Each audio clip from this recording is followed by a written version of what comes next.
Hello guys, hi, नमस्कार, welcome to my YouTube channel. मैं रूपाली आप सभी का अपने यूट्यूब चैनल में बहुत बहुत स्वागत करती हूं।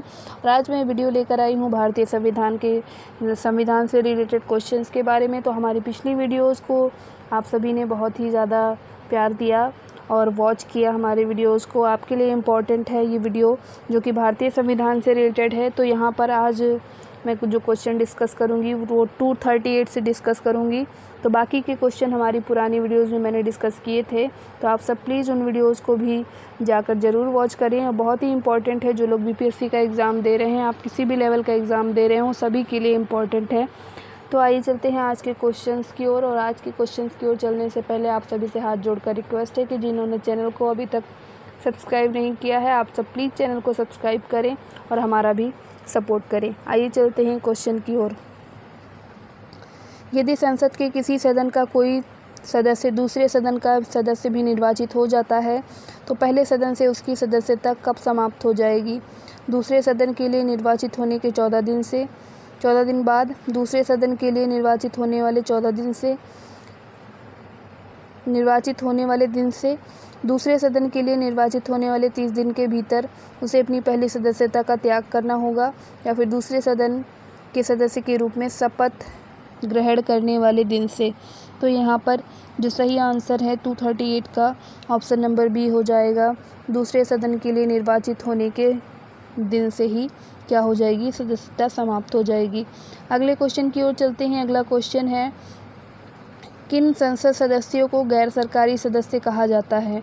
निर्दलीय सदस्य, कैबिनेट मंत्री के भिन्न सांसद को, मंत्री से भिन्न सांसद को, विपक्षी सदस्यों को। आइए उपयुक्त जो कथन है इनमें से हमको चयनित करना है। ऑप्शन नंबर 1 कहता है केवल 1 सही है। ऑप्शन नंबर 2 कहता है 1 और 4 सही है। ऑप्शन नंबर 3 कहता है केवल 4 सही है। ऑप्शन नंबर डी कहता है कि केवल 3 सही है। तो यहाँ पर जो सही उत्तर है वो है ऑप्शन नंबर डी, यानी कि 3 सही है, केवल मंत्री से भिन्न सांसद को। अगले क्वेश्चन की ओर चलते हैं। अगला क्वेश्चन है हमारा, संसद के प्रत्येक सदन की बैठक की कार्यवाही में पहला विषय कौन सा होता है? तो ऑप्शन नंबर 1 कहता है याचिका समिति के प्रतिवेदन पर विचार करना, प्रश्नकाल, शून्यकाल, या फिर ध्यानाकर्षण प्रस्ताव। 240 का जो सही उत्तर है वो है ऑप्शन नंबर बी, प्रश्नकाल। अगले प्रश्न की ओर चलते हैं। अगला प्रश्न है हमारा, किन परिस्थितियों में लोकसभा की बैठक समाप्त हो जाती है? स्थगन की स्थिति में, विघटन की स्थिति में, सत्रावसान की स्थिति में। उपयुक्त में से सही ऑप्शन का चुनना है। केवल 2 सही है, 1 और 2 सही है, 1, 2, 3 सही है, या फिर केवल 3 सही है। 241 का जो सही उत्तर है वो है 1, 2, 3 सही है। यहाँ पर क्या है, तीनों सही हैं। अगले क्वेश्चन की ओर चलते हैं। अगला क्वेश्चन है हमारा, संसद के दोनों सदनों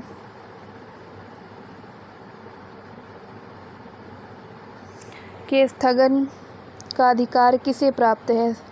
राष्ट्रपति को, राज्यसभा का सभापति, लोकसभा का अध्यक्ष, प्रधानमंत्री। ये 4 हैं, इन चारों में से किसको प्राप्त है? ऑप्शन की ओर चलते हैं।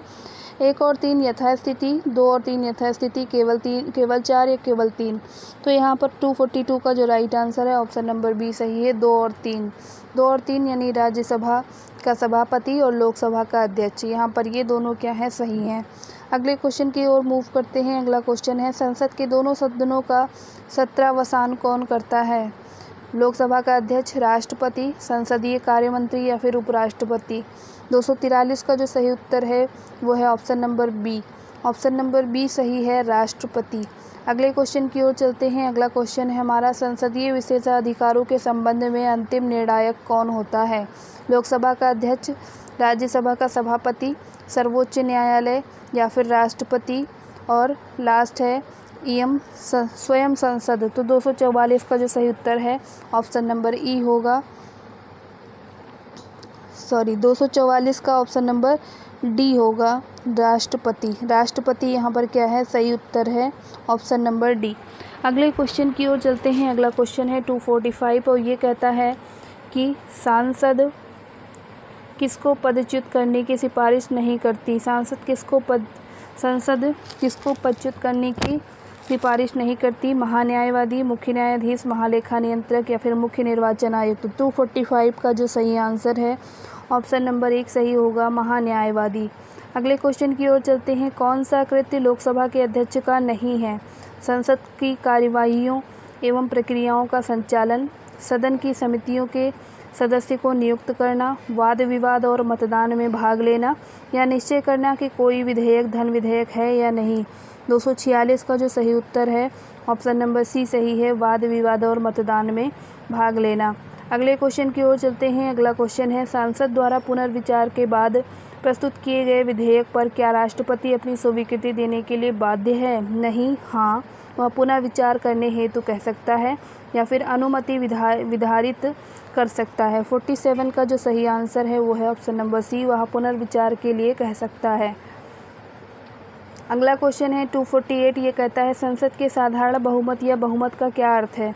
कुल सदस्य संख्या और उपस्थिति एवं मतदान में भाग लेने वाले सदस्यों का 51%, कुल सदस्य संख्या का 60%, उपस्थित सदस्यों का 51% या फिर मतदान करने वाले सदस्यों का 60%। 248 का जो सही उत्तर है ऑप्शन नंबर 1 सही है, कुल सदस्य का और उपस्थित एवं मतदान में भाग लेने वाले सदस्यों का 51%। अगले क्वेश्चन की ओर चलते हैं। अगला क्वेश्चन है, लोकसभा की अवधि को आपातकाल के दौरान एक बार में कितने समय के लिए बढ़ाया जा सकता है?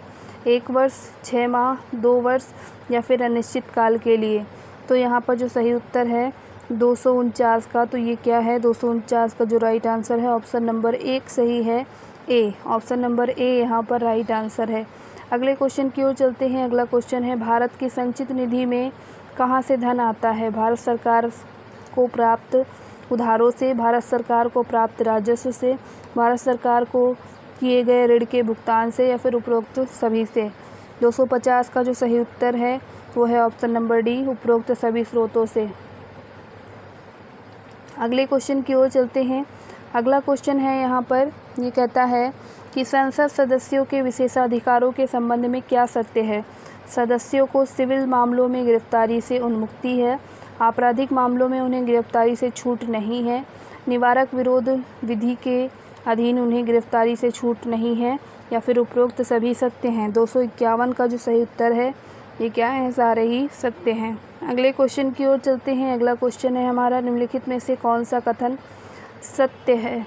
पहला ऑप्शन कहता है संसद 2 या 2 से अधिक राज्यों अथवा संघ राज्य क्षेत्र के लिए एक ही उच्च न्यायालय को उपबंध कर सकती है। संसद संबंधित राज्यों एवं संघ राज्य क्षेत्र के विधानमंडल के अनुरोध पर ही उनके लिए एक उच्च न्यायालय का गठन कर सकेगी। या फिर सी कहता है उच्चतम न्यायालय के मुख्य न्यायाधीश की अनुशंसा पर ही संसद 2 या 2 से अधिक राज्यों व राज्य क्षेत्रों के लिए एक उच्च न्यायालय का गठन कर सकेगी। या फिर डी कहता है संविधान द्वारा संसद को कोई ऐसी अधिकारिता प्राप्त नहीं दी गई है। तो यहाँ जो सही उत्तर है 252 का ऑप्शन नंबर 1 सही होगा। संसद 2 या 2 से अधिक राज्यों अथवा संघ राज्य क्षेत्र के लिए एक ही उच्च न्यायालय का उपबंध कर सकती है। अगला क्वेश्चन है हमारा, संसद द्वारा अनुमोदित आपात उद्घोषणा कितने समय तक जारी रह सकती है? 4 माह, 6 माह, 1 वर्ष या फिर 2 माह। 253 का जो राइट आंसर है वो है ऑप्शन नंबर बी, 6 माह। अगले क्वेश्चन की ओर चलते हैं। अगला क्वेश्चन है, निम्नलिखित में से बजट का कौन सा सही अर्थ है? धन विधेयक, धन व्यय का ब्यौरा, अनुमान्य व्यय और राजस्व रोपण के साधन और तरीके, देश की अर्थनीति का विवरण। 254 का जो सही उत्तर है ऑप्शन नंबर सी सही है, अनुमान्य व्यय और राजस्व रोपण के साधन और तरीके। अगले क्वेश्चन की ओर चलते हैं। अगला क्वेश्चन है, संसद में स्थगन प्रस्ताव का लक्ष्य होता है बजट प्रस्तावों में कटौती करना, सरकार की किसी विशिष्ट नीति की आलोचना करना, मंत्रियों से सूचना प्राप्त करना, या फिर सरकार को अपदस्थ करना। 255 का जो सही उत्तर है ऑप्शन नंबर यहाँ पर बी सही है, सरकार की किसी विशिष्ट नीति का आलोचना करना। अगले क्वेश्चन की ओर चलते हैं। अगला क्वेश्चन है हमारा, भारतीय संसद के दोनों सदनों की संयुक्त बैठक किस संबंध में होती है? संविधान संशोधन विधेयक, वित्त विधेयक, साधारण विधेयक, भारत के उपराष्ट्रपति का निर्वाचन। 256 का ऑप्शन नंबर सी सही है, साधारण विधेयक। अगले क्वेश्चन की ओर चलते हैं। अगला क्वेश्चन है हमारा, राज्यपाल निम्नलिखित में से किसकी नियुक्ति नहीं करता? मुख्यमंत्री की, राज्य के उच्च न्यायालय के न्यायाधीशों की, राज्य के महाधिवक्ता की, राज्य लोक सेवा आयोग के सदस्यों की। 257 का जो सही उत्तर हो जाएगा ऑप्शन नंबर बी यहाँ पर राइट होगा, राज्य के उच्च न्यायालय के न्यायाधीशों की। अगले क्वेश्चन की ओर चलते हैं। अगला क्वेश्चन है हमारा 258। ये कहता है किसी राज्य के राज्यपाल की अनुपस्थिति में उसके कर्तव्यों का निर्वहन कौन करता है। पहला ऑप्शन है मुख्यमंत्री, दूसरा है उस राज्य के उच्च न्यायालय का मुख्य न्यायाधीश, तीसरा है उपराज्यपाल और चौथा है पड़ोसी राज्य के राज्यपाल को अतिरिक्त कार्यभार सौंप दिया जाता है। 258 का जो सही उत्तर है वो है हमारा ऑप्शन नंबर बी, उस राज्य के उच्च न्यायालय का मुख्य न्यायाधीश। ऑप्शन नंबर बी सही है। अगले क्वेश्चन की ओर चलते हैं। अगला क्वेश्चन है हमारा राज्यपाल को निम्नलिखित में से कौन सी शक्तियाँ प्राप्त नहीं हैं। कार्यकारी, राजनयिक, सैन्य, केवल बी और सी। 259 का जो सही उत्तर होगा यहाँ पर ऑप्शन नंबर डी होगा, बी और सी। बी और सी यानी राजनयिक और सैन्य, ये दोनों क्या हैं शक्तियाँ प्राप्त यहाँ पर नहीं हैं। अगले क्वेश्चन की ओर चलते हैं। अगला क्वेश्चन है हमारा प्रत्येक राज्य की मंत्रिपरिषद किसके समक्ष शपथ लेती है। मुख्यमंत्री के समक्ष, राज्यपाल के समक्ष, उच्च न्यायालय के मुख्य न्यायाधीश के समक्ष या फिर विधानसभा का अध्यक्ष। 260 का जो सही उत्तर है ऑप्शन नंबर बी सही है, राज्यपाल। अगले क्वेश्चन की ओर चलते हैं। अगला क्वेश्चन है हमारा राज्य मंत्रिपरिषद का कोई मंत्री किसे संबोधित पत्र द्वारा अपना त्याग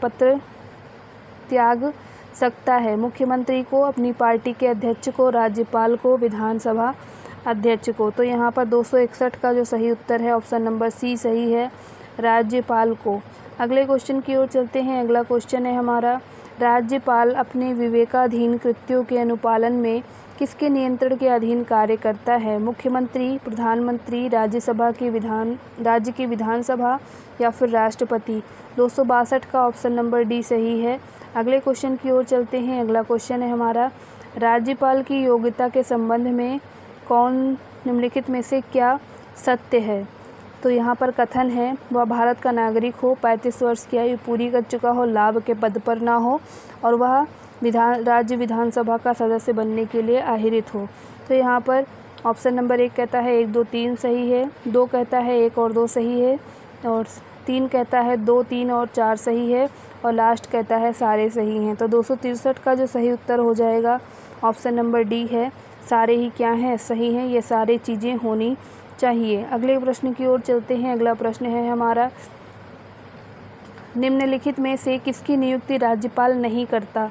राज्य के मंत्री की, राज्य के मुख्य न्यायाधीश की, राज्य के महाधिवक्ता की, राज्य लोक सेवा आयोग के अध्यक्ष की।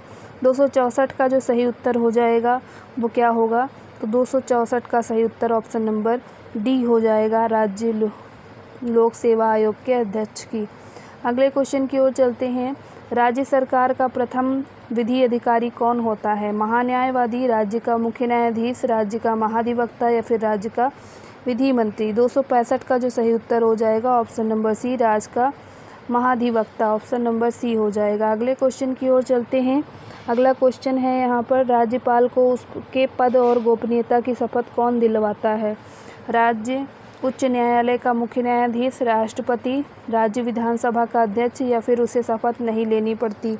266 का जो सही उत्तर है ऑप्शन नंबर 1 सही है, राज्य उच्च न्यायालय का मुख्य न्यायाधीश। अगले प्रश्न की ओर चलते हैं। अगला प्रश्न है हमारा राज्यपाल पर महाभियोग लगाने संबंधी प्रस्ताव को राज्य विधानमंडल के किस सदन में प्रस्तुत किया जाता है। विधानसभा, विधान परिषद, विधानसभा के अनुरोध पर राज्यसभा में या फिर राज्यपाल पर महाभियोग नहीं लगाया जा सकता। 267 का जो राइट आंसर है वो है option number D. Option number D कहता है राज्यपाल पर महाभियोग नहीं लगाया जा सकता। अगले क्वेश्चन की ओर मूव करते हैं। अगला क्वेश्चन है हमारा राज्य विधानमंडल द्वारा पारित किसी साधारण विधेयक के संबंध में राज्यपाल कौन सा निर्णय ले सकता है। पुनर्विचार हेतु विधानमंडल को वापस कर सकता है, अनुमति विधारित कर सकता है, राष्ट्रपति के विचार हेतु आरक्षित कर सकता है या फिर उसे अनिवार्यता उस पर अपनी अनुमति देनी होती है। ऑप्शन की ओर चलते हैं। ये सारे कथन थे ऑप्शन नंबर 1 क्या कहता है, तो ये कहता है 1 और 2 सही है। ऑप्शन नंबर 2 कहता है केवल 4 सही है। ऑप्शन नंबर 3 कहता है 1, 2, 3 सही है। ऑप्शन नंबर 4 कहता है 3 और 4 सही है। तो यहाँ पर कौन सा सही उत्तर होगा, तो यहाँ जो सही उत्तर है वो है ऑप्शन नंबर सी, 1, 2, 3 सही है, 4 गलत है। चौथा छोड़ के बाकी ये तीनों क्या हैं, सही हैं। ये तीनों क्या हैं, सही हैं। अगले क्वेश्चन की ओर चलते हैं। अगला क्वेश्चन है, राज्य विधानमंडल द्वारा पुनर्विचार के बाद प्रस्तुत किए गए विधेयक को क्या राज्यपाल अपनी अनुमति देने के लिए बाध्य है? नहीं, हाँ। राष्ट्रपति के विचार हेतु आरक्षित कर सकता है, अनुमति विधारित कर सकता है। तो यहाँ पर 269 का जो राइट आंसर होगा ऑप्शन नंबर बी यहाँ पर सही हो जाएगा। हाँ, वो ऐसा कर सकता है, उसकी अनुमति के लिए वो बाध्य है। अगले क्वेश्चन की ओर चलते हैं। अगला क्वेश्चन है, किसी विधेयक को राष्ट्रपति के विचार हेतु आरक्षित कर लेने के बाद क्या राज्यपाल स्वयं उस विधेयक को स्वीकार या अस्वीकार कर सकता है? हाँ, नहीं, नहीं, हाँ। यदि मुख्यमंत्री ऐसा करने की सलाह दे, यदि राष्ट्रपति विदेशी दौरे पर हों तो 270 का जो सही उत्तर है ऑप्शन नंबर 1 हो जाएगा, नहीं। अगले क्वेश्चन की ओर चलते हैं। 271 ये कहता है, किन स्थितियों में राज्यपाल, थोड़ा सा बड़ा क्वेश्चन है, ध्यान से पढ़ेंगे। किन स्थितियों में राज्यपाल अपने विवेक के अनुसार कार्य करता है? किसी विधेयक को राष्ट्रपति के विचार हेतु आरक्षित करने के संबंध में, राज्य में संवैधानिक तंत्र की विफलता की स्थिति में, विधानसभा में किसी दल का बहुमत न होने पर मुख्यमंत्री की नियुक्ति के संबंध में, आखिरी कथन कहता है विधानसभा या मंत्रिपरिषद को भंग करने की स्थिति में। ऑप्शन क्या कहते हैं? ऑप्शन नंबर 1 कहता है कि 1 और 2 सही है। ऑप्शन नंबर 2 कहता है 1, 2, 3 सही है। ऑप्शन नंबर 3 कहता है चारों सही है। ऑप्शन नंबर 4 कहता है कि 1 को छोड़कर सारे सही हैं। तो यहाँ पर 271 का जो राइट आंसर है ऑप्शन नंबर सी, सारे ही क्या हैं, सही हैं। 1, 2, 3, 4 चारों सही हैं। अगला प्रश्न है, राज्यपाल द्वारा प्रख्यापित अध्यादेश कब तक मान्य रहता है? 1 वर्ष तक, 2 वर्ष तक, 3 वर्ष तक या फिर 6 महीने 6 सप्ताह? तो यहाँ पर इस प्रश्न का जो सही उत्तर है वो है ऑप्शन नंबर डी, 6 महीने 6 सप्ताह। अगले क्वेश्चन की ओर चलते हैं। अगला क्वेश्चन है हमारा, निम्नलिखित में से कौन सा कथन असत्य है? प्रधानमंत्री की नियुक्ति राष्ट्रपति, राज्यपाल की नियुक्ति राष्ट्रपति, सर्वोच्च न्यायालय के मुख्य न्यायाधीश की नियुक्ति राष्ट्रपति या फिर मुख्यमंत्री की नियुक्ति राष्ट्रपति? 273 का जो सही आंसर है ऑप्शन नंबर डी सही होगा, मुख्यमंत्री की नियुक्ति राष्ट्रपति। अगले क्वेश्चन की ओर चलते हैं। अगला क्वेश्चन है, मंत्रियों के विभागों का बंटवारा तो राज्यपाल स्वविवेक से करता है, राज्यपाल मंत्रियों की क्षमतानुसार करता है, राज्यपाल मुख्यमंत्री की अनुशंसा पर करता है या फिर मुख्यमंत्री राज्यपाल की सलाह पर करता है? 274 का जो सही आंसर है ऑप्शन नंबर सी सही है, राज्यपाल मुख्यमंत्री की अनुशंसा पर करता है। अगला क्वेश्चन है हमारा, क्या राज्य विधान परिषद के लिए निर्वाचित कोई व्यक्ति मुख्यमंत्री बन सकता है? संविधान में ऐसा कोई उपबंध नहीं है, नहीं, ऐसा कोई परंपरा स्थापित नहीं हुई है, और हाँ, यदि उसके दल का राज्य की विधानसभा में बहुमत है। 275 का जो सही उत्तर है ऑप्शन नंबर डी, हाँ बन सकता है यदि उसके दल का राज्य की विधानसभा में क्या है, बहुमत है। अगला प्रश्न है हमारा, निम्नलिखित में से किन राज्यों में द्विसदनात्मक व्यवस्थापिका है?